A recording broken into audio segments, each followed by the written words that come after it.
13ই April শিলিগুড়িতে উত্তরকন্যা অভিযান। এর আগে কর্মীদের বাড়তি অক্সিজেন দিতে উত্তরে ডিওয়াইএফআই এর রাজ্য সম্পাদিকা মীনাক্ষী মুখার্জি। এদিন আলিপুরদুয়ারে র্যালির পাশাপাশি কর্মী সভায় যোগ দেন যুবনেত্রী। এদিন ডিওয়াইএফআই এর যুবনেত্রী মীনাক্ষী মুখার্জি সাংবাদিকদের বলেন, চিরকাল এরা তো ঘুরিয়ে দেওয়ারই কাজ করে, সরকারের কাজ প্রমাণ করা, শাস্তি দেওয়া।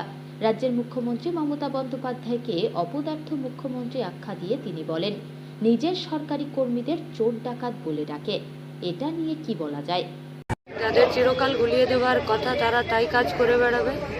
সরকারের কাজ হলো প্রমাণ করা, সরকারের কাজ হলো শাস্তি দেওয়া, পুরস্কৃত করা। সরকার তো নিজের কাজ করলে সব থেকে ভালো। বলবেন অপদার্থ মুখ্যমন্ত্রী। নিজের সরকারি কর্মচারীদেরকে কেউ যদি চোর ডাকাত বলে ডাকে তাকে আর কি বলা যায়? 12 বছর ধরে এত কুড়েমি করলে হবে? এই কাজটা আরো আগে করা উচিত। দুর্নীতি যদি হয়েছে শাস্তি পাবে। এই যে কেন্দ্রীয় বঞ্চনার বিরুদ্ধে তিনি বলছেন কেন্দ্র টাকা দিচ্ছে না, ধর্নায় বসছেন, এই ধর্নার বিষয়টাকে কিভাবে দেখছেন? 14.5 লক্ষ ভুয়ো জব কার্ডের টাকা কারা মারলো তার উত্তর কে দেবে? আপনারা পঞ্চায়েতে কি এই বিষয়গুলো নিয়ে ময়দানে নামছেন? ময়দানে তো বামপন্থীরা নেমেই আছে, নতুন করে নামার তো কিছু নেই। সাধারণ মানুষের, খেটে খাওয়া মানুষের, জনগণের পঞ্চায়েত তৈরি করার জন্য বামপন্থীদের যা কাজ, সেই কাজ থেকে বামপন্থীর একচুল সরেনি।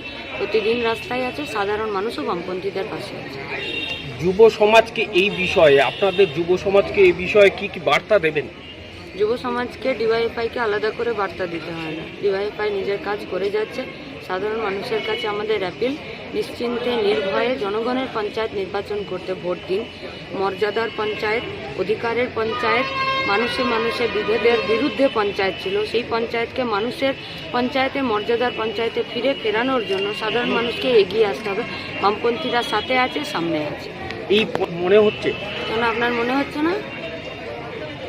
তা তো আপনাদের অভিজ্ঞতা কি বলে? আপনাদের অভিজ্ঞতা কি বলছে?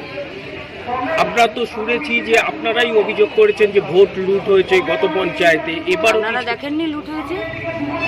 সেই জন্যই বলছি। আপনারা কি চান? আমরা চাই শান্তিপূর্ণ হবে। প্রাপ্তবর্ষ বলছেন 22 লাখ টাকার গাড়ি এখন চর্চার বিষয়, কি বলবেন? হরিশ চ্যাটার্জি লেনে 35টা প্লটের একজন মালিক, সেটার কি হবে? দিদি না, শতরূপের গাড়ি নিয়ে কি হবে? 35টা প্লটের কি?